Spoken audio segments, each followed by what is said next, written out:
Assalamualaikum warahmatullahi wabarakatuh. Shalom, nama budaya, Om Swastiastu, salam kebajikan. Perkenalkan, kami kelompok 5, yang dimana di sini beranggotakan 5 orang, yang dimana anggotanya yang pertama adalah saya, Muhammad Alamsyah Putra, dengan NIM 2505040188. Dan di sebelah saya ada teman saya yang bernama. Perkenalkan, nama saya Abrar Roshan Ali Barus dengan NIM 2505040169. Oke, perkenalkan, nama saya Raffi Putra Ramadan dengan NIM 2505010082. Oke, perkenalkan, nama saya Walter Nurdan Manulam dengan NIM 2504010198. Perkenalkan, nama saya Muhammad Gading Umar Cakrawangsa dengan NIM 2505040226. Teman-teman, di sini kami akan menampilkan video project by learning yang diampu oleh Bu Grace Natasha, Sarjana Psikologi, Magister Hubungan Internasional MKWK Pancasila. Yang dimana di sini kami mengusung tema sila ketiga, yakni Persatuan Indonesia.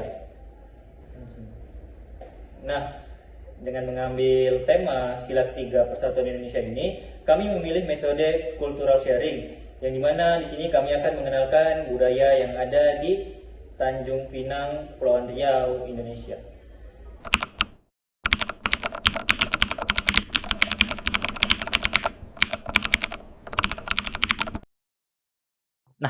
Jadi, alasan yang pertamanya itu adalah memperkuat identitas nasional. Karena budaya daerah itu sendiri merupakan bagian dari identitas nasional Indonesia. Maka, semakin kita mengenal budaya daerah kita, itu akan menumbuhkan rasa memiliki dan cinta terhadap budaya daerah yang dimiliki oleh Indonesia ini.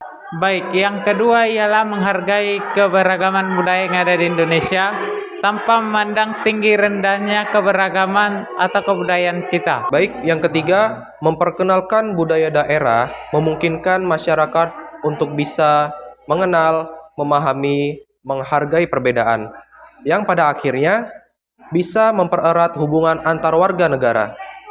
Nah, yang keempat itu ada mengembangkan persatuan Indonesia atas dasar semboyan Bhinneka Tunggal Ika, berbeda-beda tetapi tetap satu.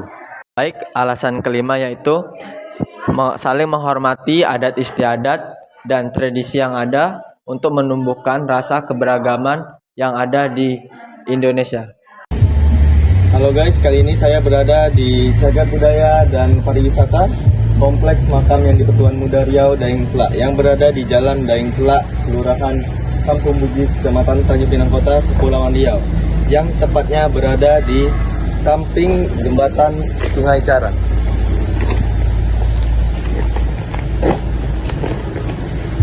Nah, selagi kita jalan ke makam, persilahkan saya untuk menjelaskan makam yang di Pertuan Muda Riau Daeng Celak.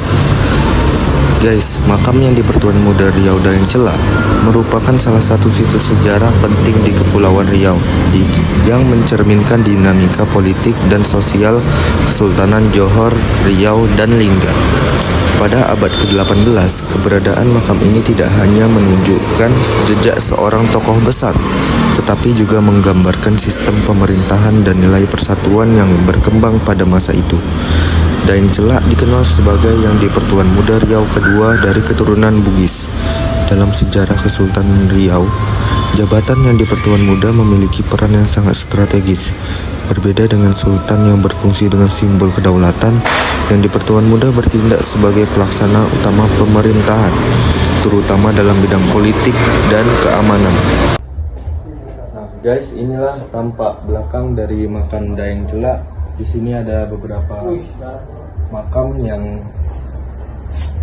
atau tokoh-tokoh yang berpengaruh yang berada di makam Daeng Celak ini.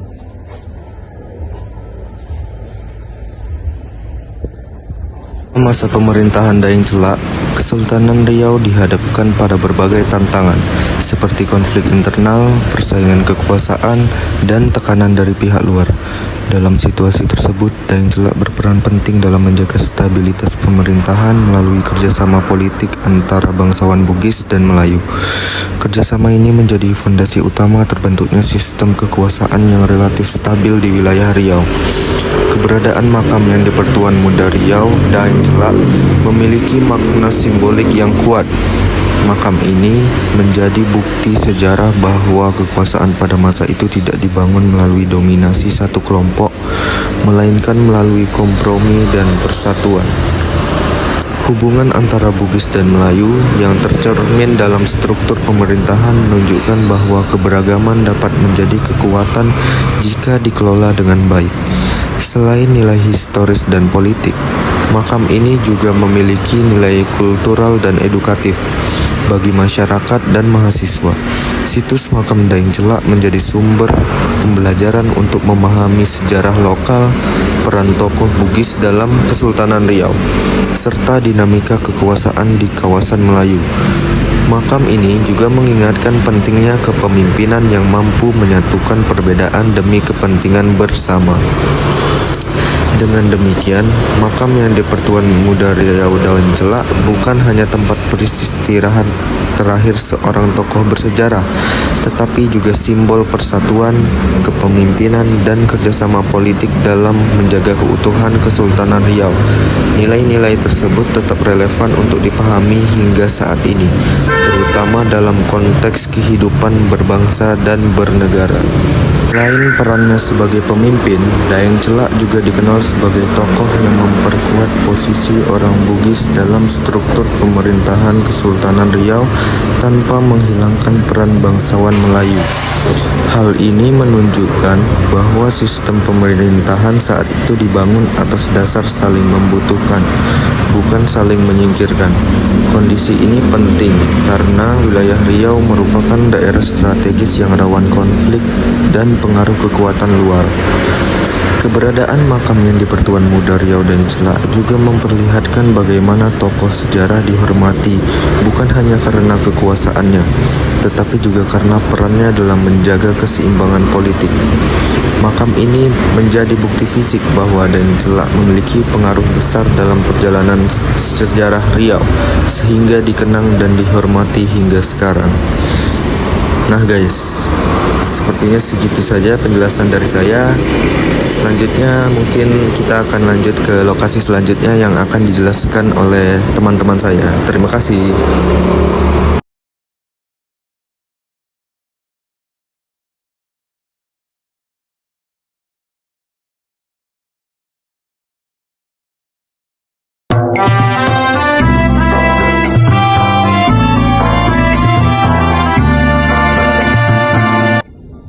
Selanjutnya kita berada di Istana Kota Lama atau Kota Rebah yang berlokasi di Jalan Kota Raja Sungai Carang, Kelurahan Kampung Bugis, Kota Tanjung Pinang, Provinsi Kepulauan Riau. Yang dimana situs bersejarah ini telah ditetapkan sebagai cagar budaya berdasarkan surat keputusan Wali Kota Tanjung Pinang nomor 485 tahun 2019. Situs Istana Kota Lama. Kawasan Hulu Riau sebagai tempat Istana Kota Lama mulai dibuka tahun 1673 oleh Laksmana Tun Abdul Jamil atas perintah Sultan Abdul Jalil Syah III, yakni Sultan Johor ke-8. Kawasan ini terus dikembangkan pada masa Sultan Ibrahim Syah yang merupakan Sultan Johor ke-9, Sultan Mahmud Syah II, Sultan Johor ke-10, sampai masa Sultan Abdul Jalil Rahmat Syah, yakni Sultan Johor ke-11, yang pada tahun 1719 memindahkan ibu kota kerajaan dari Johor ke Hulu Riau dan membuat istana yang sangat megah. Pusat kerajaan di Hulu Riau ini makin berkembang pada masa Sultan Mahmud Yah III, yakni Sultan Johor ke-16, khususnya pada masa yang di Pertuan Muda Riau IV, Raja Haji Fisabilillah pada tahun 1777 hingga 1784. Riwayat Kota Lama berakhir setelah Sultan Mahmud Syah III memindahkan ibu kota kerajaan dari Hulu Riau ke Lingga pada tahun 1787. Nah, dapat kita saksikan di ujung sana adalah sebuah rumah panggung bercorak Melayu yang dimana di sini dijadikan sebuah pondok dan juga tempat untuk bersuah foto.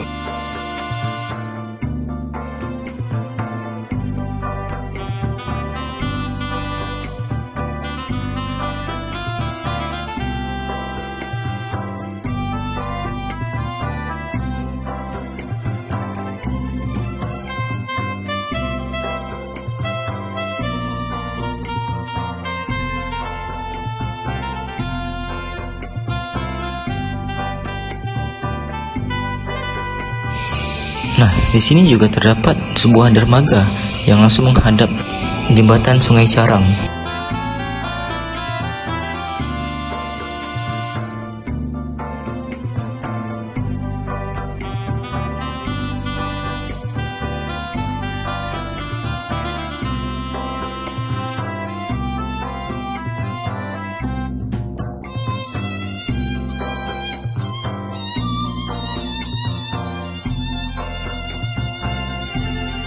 Lalu di sini dapat kita lihat bekas bangunan pada zaman istana masih berdiri kokoh. Dapat kita lihat di taman ini banyaknya tanaman dan pohon yang rindang membuat suasana di sekitar sini menjadi lebih asri dan tenang untuk kita lihat bersama-sama.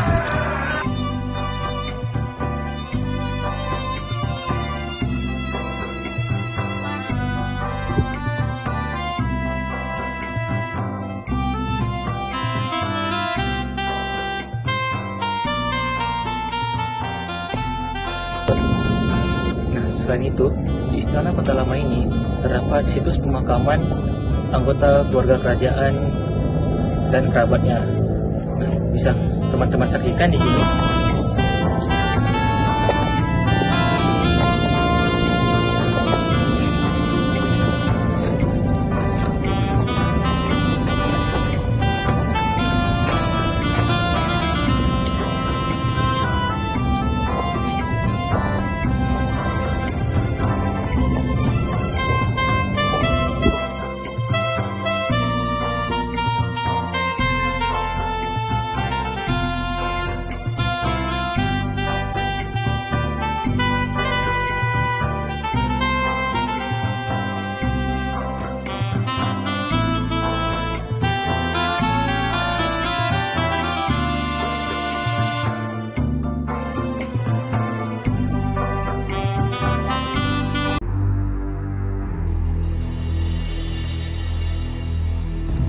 Selain ikon budaya Melayu, di sini juga ada ikon Tionghoa, yaitu bernama Avalokiteshvara.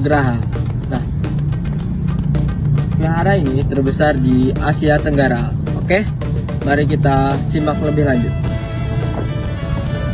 Di kilometer 14 Tanjung Pinang, berdiri vihara Avalokiteshvara, sebuah vihara yang dikenal luas dan sering disebut sebagai salah satu vihara terbesar di Asia Tenggara. Bangunan ini bukan hanya menonjol dari segi ukuran, tetapi juga dari nilai yang kehadirannya. Vihara ini menjadi tempat ibadah umat Buddha, ruang untuk berdoa, bermeditasi, dan menenangkan pikiran. Di dalam kawasan vihara terdapat pagoda yang menjadi simbol spiritual. Pagoda ini melambangkan ketenangan, keseimbangan, dan perjalanan manusia dalam mencari kedamaian batin. Ruang-ruang ibadah disusun dengan tertib dan penuh makna. Suasana yang sunyi dan terjaga menciptakan ruang refleksi bagi siapapun yang berada di dalamnya. Patung-patung dan ornamen yang menghiasi vihara bukan sekedar elemenasi visual. Setiap detail mengandung nilai kebijaksanaan, kesabaran, dan ajaran tentang hidup yang selaras. Namun, fungsi vihara tidak hanya bersifat religius bagi masyarakat sekitar kilometer 14 Tanjung Pinang. Vihara Avalokitesvara Graha juga menjadi bagian dari kehidupan sosial dan budaya. Di tengah keberagaman latar belakang masyarakat, vihara ini berdiri sebagai simbol toleransi, bahwa perbedaan keyakinan dapat berjalan berdampingan dalam suasana saling menghormati. Vihara Avalokitesvara bukan sekedar tempat yang dikunjungi, melainkan ruang yang mengajarkan makna, ketenangan, kedisiplinan, dan harmoni dalam kehidupan bersama. Karena pada akhirnya kedamaian tidak hanya dibangun melalui keyakinan, tetapi memulai sikap saling menghargai di tengah keberagaman. Vihara ini berdiri sebagai simbol toleransi dan harmoni, bahwa perbedaan keyakinan dapat berjalan berdampingan dengan saling menghargai dan memahami satu sama lain. Lihatlah cahaya sore yang menembus celah bangunan, memantul di patung-patung, menghadirkan rasa kagum yang tenang. Di sini, setiap langkah mengajakmu untuk berhenti sejenak, merenung dan merasakan nilai-nilai kedamaian sesungguhnya. Vihara Avalokitesvara Graha bukan sekedar tempat yang dikunjungi, tetapi ruang yang mengajarkan makna ketenangan, kedisiplinan, dan harmoni dalam kehidupan bersama. Datanglah, berjalan, dan rasakan sendiri kedamaian yang hadir di tengah keberagaman.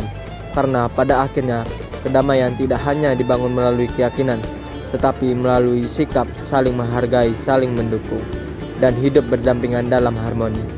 Dan ketika hari mulai senja, bangunan megah ini tetap tenang, mengajak siapapun untuk toleransi yang bisa dirasakan dengan hati.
Nah guys, sekarang kita kan sudah melihat makam, istana, dan vihara. Sekarang kita akan melihat relik yang ada di Universitas Raja Ali Haji yang ada di Gurindam. Ini adalah salah satu contohnya. Ada kitab bahasa, dan saya akan memberitahu sejarah singkat dari Raja Ali Haji. Raja Ali Haji adalah seorang pujangan atau sejarawan atau ulama keturunan Bugis Melayu dari Pulau Penyengat, Riau, yang menjadi tokoh penting kebangkitan sastra dan bahasa Melayu di abad ke-19. Dikenal sebagai Bapak Bahasa Indonesia karena karya seperti Gurindam 12 dan kitab-kitab pengetahuan bahasa yang menjadi standar bahasa Melayu dan cikal bakal bahasa Indonesia, serta dianugerahi pahlawan nasional pada 2004. Berikut adalah peninggalan-peninggalan beliau yang ada di Gurindam, lantai 1 yang ada di Gurindam. Peninggalan-peninggalan dari Raja Ali Haji juga banyak seperti buku, tulisan, dan artefak-artefak lain yang ada. Tapi yang ada di Gurindam 12, di kampus Gurindam, itu rata-rata ialah buku dan peta-peta dari sejarah Raja Ali Haji. Dan di sini juga banyak syair-syair seperti syair nasihat dan ada juga syair sinar gemala mustika alam. Seperti bagian awal edisi Ali Aksara Syair Sinar Gemala Mustika Alam oleh Hasan Junus dimuat dalam Rajali Haji dan karya-karyanya tahun 1996 juga ada di kampus kami, yaitu di Gurindam lantai 1.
selain ikon wisata budaya dan juga relik peninggalan sejarah kebudayaan yang ada di Tanjung Pinang, di sini juga ada makanan khas daerah dari Tanjung Pinang. Seperti yang ada di tangan saya ini, salah satunya adalah otak-otak.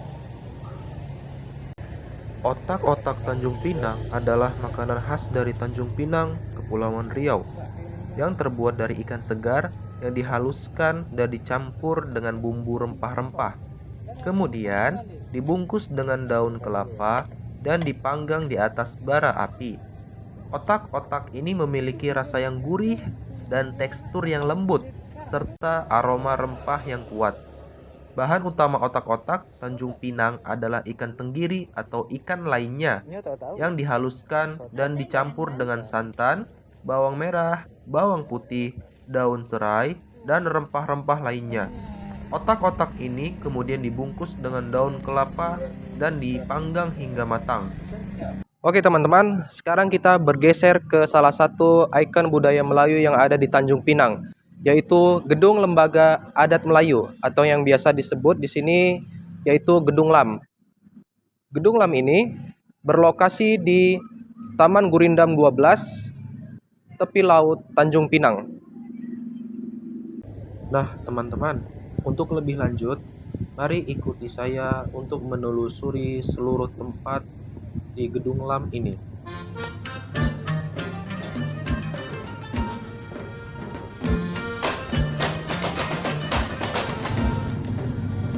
Gedung ini diresmikan pada tanggal 5 Agustus 2024, dihadiri Gubernur Ansar Ahmad, Menparekraf Sandiaga Uno, dan Wakapolri Agus Andrianto.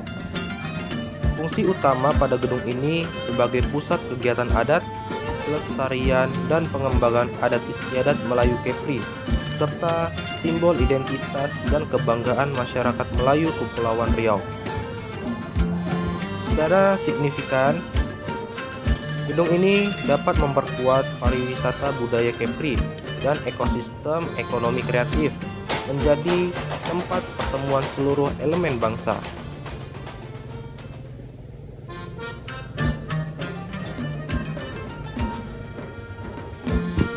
Nah, teman-teman, dari yang kita lihat sekarang ini, pada Gedung Lam terdapat arsitektur yang khas, yang dimana pada setiap arsitektur di gedung ini memiliki filosofi. Yang pertama yaitu konsep rumah panggung. Kebanyakan arsitektur Melayu berbentuk panggung. Secara historis, ini berfungsi untuk menghindari banjir dan gangguan binatang. Namun, secara filosofis, beberapa interpretasi menyebutkan makna penghormatan terhadap leluhur atau sebagai simbol tanggung jawab terhadap diri dan keluarga. Rumah sebagai lambang kesempurnaan hidup. Yang kedua, atap melengkung atau dalam istilah Melayu yaitu lontio atau pencalang, yang dimana bentuk atap yang melengkung ke atas pada ujungnya seperti pada rumah lontio memiliki filosofi tentang kehidupan manusia yang memiliki awal dan akhir serta kembali kepada Sang Pencipta. Yang ketiga, ornamen dan ragam hias, yang dimana terdapat penggunaan ukiran kayu ornamen yang kaya motif seperti flora, fauna, geometri, kaligrafi, dan itu bukan sekedar dekorasi, melainkan mengandung lambang-lambang nilai luhur yang dijunjung tinggi masyarakat. Kemudian yang keempat, terdapat warna yang khas, yang dimana penggunaan warna khas Melayu, terutama warna hijau dan kuning, seringkali ditemui pada elemen bangunan dan memiliki makna simbolis tertentu dalam budaya Melayu. Yang kelima, kesesuaian dengan syariat Islam. Filosofi dasar adat istiadat Melayu menghendaki Al-Quran dan Sunnah Nabi sebagai pedoman yang tercermin dalam setiap aspek kehidupan termasuk arsitektur. Secara keseluruhan, Gedung Lam merupakan manifestasi fisik dari pandangan hidup masyarakat Melayu yang menjunjung tinggi adat, budaya, dan agama, serta berfungsi sebagai pusat vital untuk menjaga keberlanjutan warisan budaya tersebut.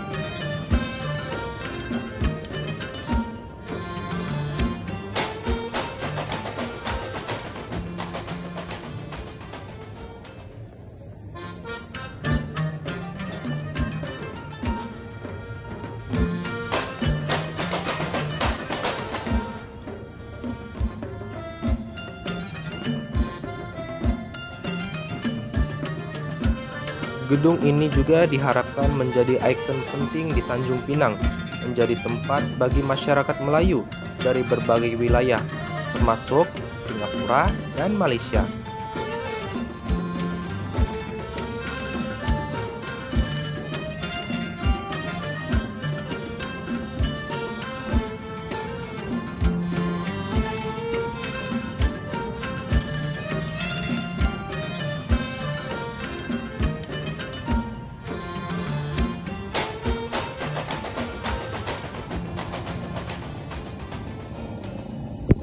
Baiklah teman-teman, cukup sekian.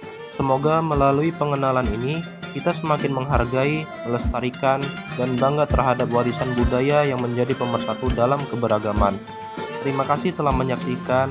Sampai jumpa pada eksplorasi budaya Indonesia berikutnya.